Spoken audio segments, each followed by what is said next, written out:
ছেলেটা তার প্রেমিকাকে বলল যে টাকা জোগাড় করার পর কিছুদিন পর আমরা পায়ের অপারেশনটা করব, তারপর আমরা বিয়ে করব সুস্থ হয়ে।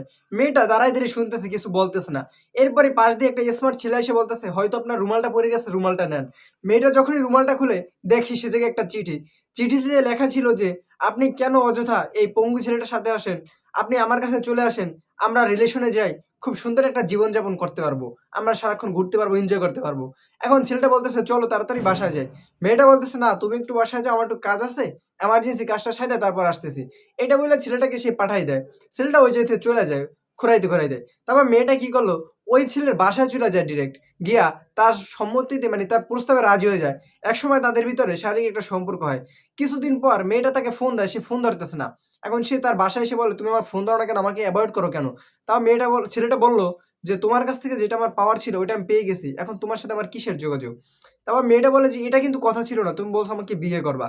এর ভিতরে ছেলেটার রুম থেকে তার স্ত্রী বের হয়, বলে যে এই আমার স্ত্রী, তুমি এই জায়গা থেকে যাও, অযথা চিল্লাচিল্লি করো না।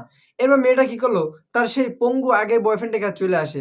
বয়ফ্রেন্ডে বলে যে হইছে, তুমি কোথায় কি করছো সবই আমি জানি, আসলে মেয়েদেরকে সবাই ভোগ করে, এখন তুমি তোমার মতো থাকো, আমি আমার মতো থাকি, আমার